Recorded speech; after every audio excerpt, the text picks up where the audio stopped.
Ram Ram Sat Shri Akal, welcome back to my channel. तो जो हमने टॉपिक बीच में छोड़ दिया था ट्रांसपोर्ट ऑफ गैसेस, अब हम उसे देखने वाले हैं कि जो एक्चुअल में ट्रांसपोर्ट होता है ऑक्सीजन का और कार्बन डाइऑक्साइड का। ऑक्सीजन का from alveoli to tissue and CO2 from tissue to alveoli, वो कैसे चलता है।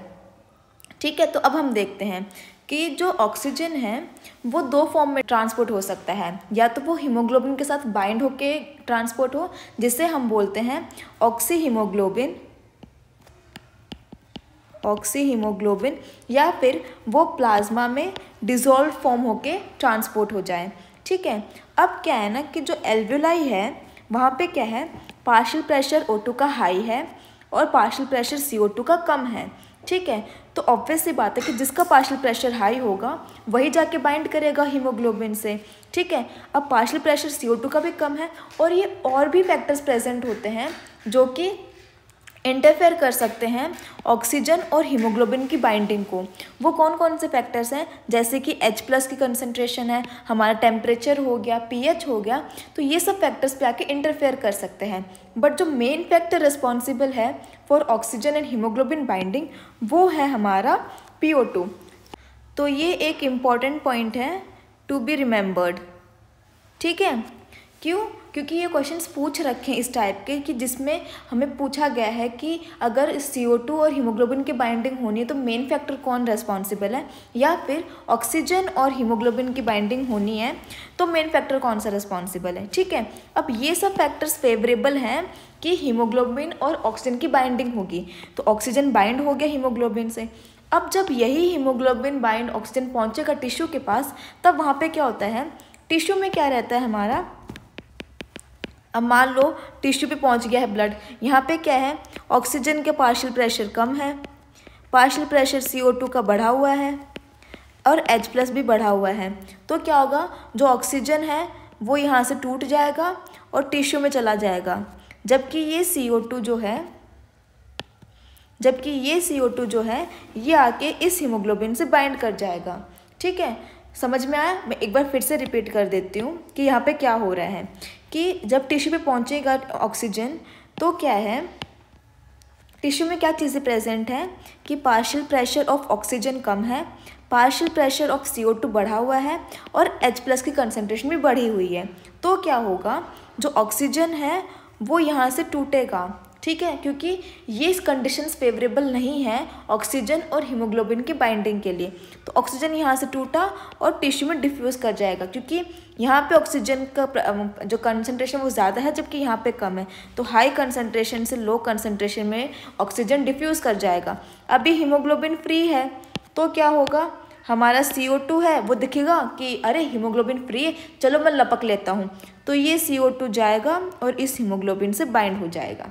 ठीक है, तो अब क्या है ना, मैथमेटिकल कॉन्सेप्ट भी है इस टॉपिक में, वो है कि हमारा जो ब्लड है वो कितने ml ऑफ ऑक्सीजन डिलीवर करता है, फिर कितने ml ऑक्सीजन ट्रांसपोर्ट करता है।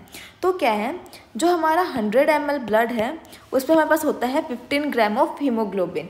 ठीक है, ये फैक्ट है। अब 1 ग्राम ऑफ हीमोग्लोबिन है वो 1.34 ml ऑफ ऑक्सीजन से बाइंड कर सकता है। NCERT में एक लाइन भी लिखी हुई है कि जो हमारा 1 मॉलिक्यूल है हीमोग्लोबिन का वो बाइंड करता है 4 मॉलिक्यूल ऑफ O2 से। ठीक है, तो ये एक अलग फैक्ट है। ठीक है, तो हमने क्या देखा कि हमारे 100 ml ब्लड में 15 ग्राम हीमोग्लोबिन है और 1 ग्राम हीमोग्लोबिन ट्रांसफ़र करता है, फिर ट्रांसपोर्ट करता है 1.3 ml ऑफ O2। ठीक है, तो हमारे 100 ml में है 15 ग्राम हीमोग्लोबिन। 15 ग्राम हीमोग्लोबिन कितना ट्रांसपोर्ट करेगा ऑक्सीजन को, 20 ml ऑफ ऑक्सीजन। कैसे किया, 15 × 1.34। ठीक है, तो समझ में आ गया कि 100 ml blood has 15 gram of haemoglobin which can transport 20 ml of O2। ये वो ट्रांसपोर्ट कर सकता है, बट टिश्यू तक कितना ही डिलीवर होता है, सिर्फ 5 ml डिलीवर होता है। ठीक है, तो ये ऑक्सीजन कैरिंग कैपेसिटी है ब्लड की, जबकि डिलीवर कितना होता है टिश्यू को, सिर्फ 5 ml। जो हमारा डीऑक्सीजनेटेड ब्लड है उसमें कितना रहेगा फिर, 15 ml। तो एक ट्रिकी क्वेश्चन बन सकता है कि डीऑक्सीजनेटेड ब्लड में कितना ml ऑक्सीजन होता है, तो कितना होगा, अभी टोटल क्या होता है इसमें 20 होता है। 5 इसने टिश्यू को दे दिया, बचा कितना 15। तो 15 ml किस में होगा, डीऑक्सीजनेटेड ब्लड में। ठीक है, तो ये हो गया हमारा ऑक्सीजन का ट्रांसपोर्ट। अब देखते हैं कि CO2 का ट्रांसपोर्ट कैसे होता है। ठीक है, तो CO2 क्या है, ये मेनली ट्रांसपोर्ट होता है बाइकार्बोनेट के फॉर्म में। कितना परसेंट, 70%। ठीक है, 20 से 25% ट्रांसपोर्ट होता है आरबीसीज में, दैट इज़ हीमोग्लोबिन के साथ मिलके कार्बामिनो हीमोग्लोबिन बना के। ठीक है, फिर क्या है 7% ये भी होता है डिफ्यूज़ होकर प्लाज्मा में डिजोल्व हो जाएगा और तब ट्रांसपोर्ट हो जाता है। ठीक है, अब क्या होता है ना कि जो हमारा टिश्यू है वहाँ पे कार्बन डाइऑक्साइड का कंसंट्रेशन ज़्यादा है, अभी पार्शियल प्रेशर ज़्यादा है, तो कार्बन डाइऑक्साइड आएगा और ये हमारी है आरबीसी। ठीक है, थोड़ी सी हैप्पैज़ार्ड बनी हुई है बट ये हमारी आरबीसी है। तो इसमें क्या है ना, आरबीसी और थोड़ा बहुत प्लाज्मा में एक एंजाइम होता है जिसे हम बोलते हैं कार्बोनिक एनहाइड्रेज। ठीक है, अब ये कार्बोनिक एनहाइड्रेज, तो हमारी आरबीसी में एक एंजाइम होता है जिसे हम बोलते हैं कार्बोनिक एनहाइड्रेज। तो ये क्या करता है ना कि ये CO2 में H2O को मिलाता है, मतलब कि उनको कंबाइन करता है केमिकली और बनाता है कार्बोनिक एसिड। ठीक है, अब ये कार्बोनिक एसिड बनता है, फिर इस पे ही कार्बोनिक एनहाइड्रेज फिर से काम करता है और इसको तोड़ देता है H+ और HCO3- में।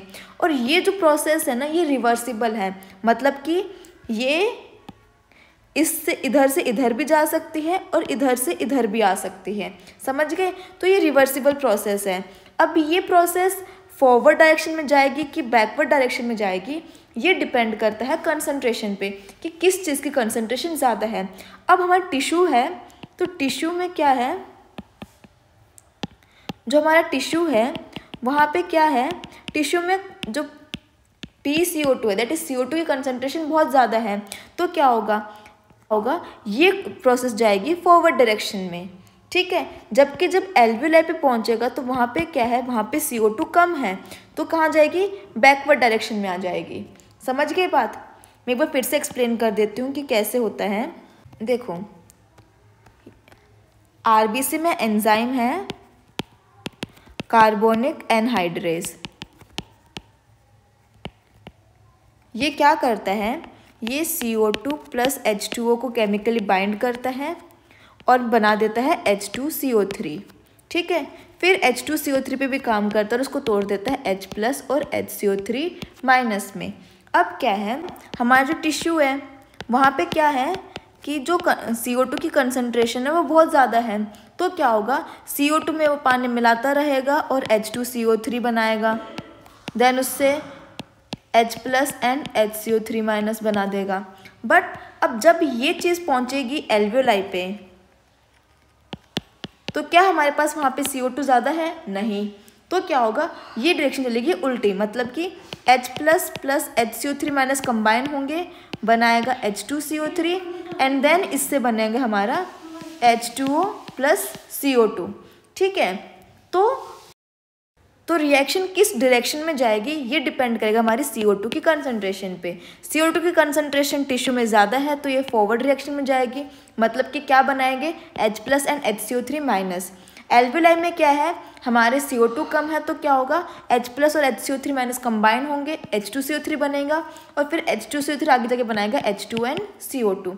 ठीक है, समझ गए, तो ये हो गया।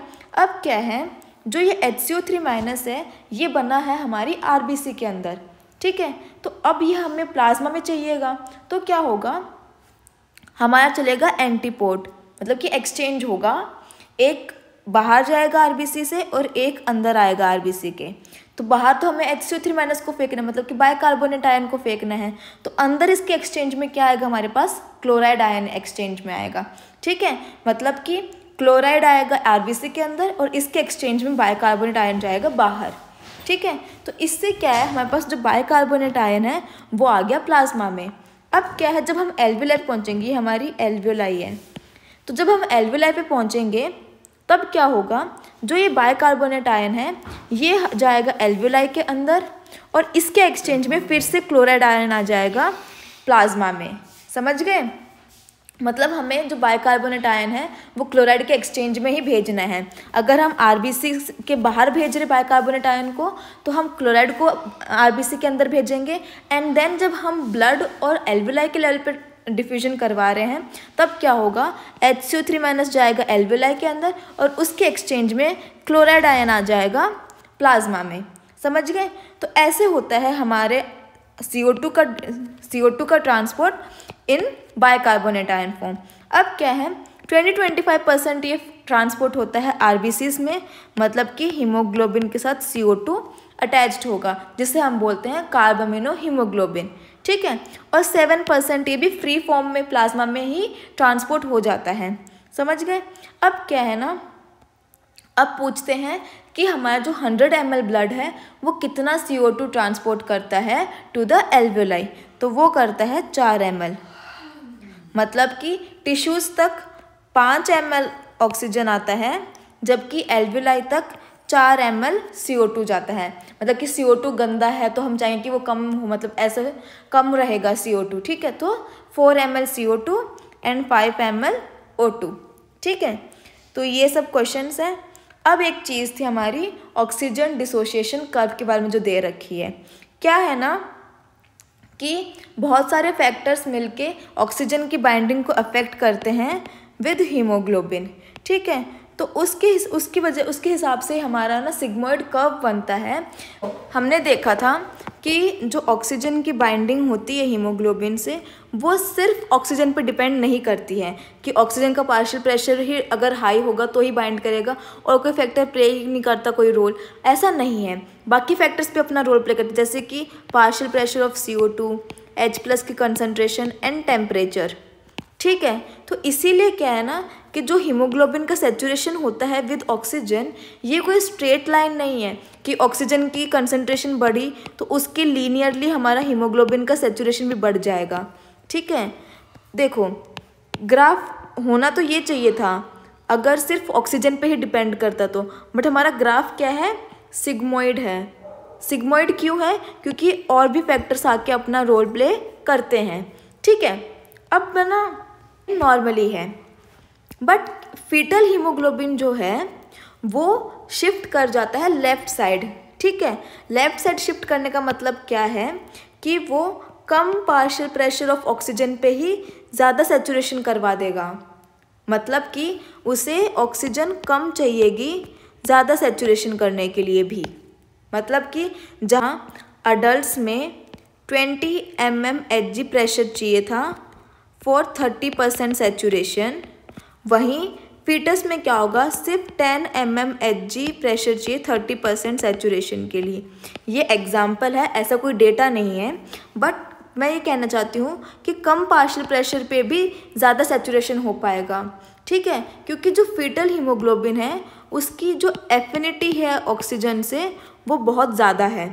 ठीक है, समझ गए? तो ये एक फैक्ट पूछते हैं कि ये लेफ़्ट साइड कब शिफ्ट करेगा जो फीटल हीमोग्लोबिन के केस में, या तो फीटल हीमोग्लोबिन हो या फिर वो कंडीशंस जो फेवरेबल थी ऑक्सीजन और हीमोग्लोबिन की बाइंडिंग के लिए। कौन कौन सी? अगर पार्शियल प्रेशर O2 बढ़ जाए, H+ का कंसंट्रेशन कम हो जाए या फिर CO2 की कंसंट्रेशन कम हो जाए, तो ये सब फैक्टर्स भी लेफ़्ट साइड शिफ्ट करवाएंगे। और हमारा राइट साइड कौन शिफ्ट करवाएगा? मतलब ग्राफ ऐसा कब होगा, जब ऑक्सीजन कम हो या फिर CO2 बढ़ा हुआ हो या फिर H+ बढ़ा हुआ हो या फिर हमारा टेम्परेचर बढ़ा हुआ हो। समझ गए?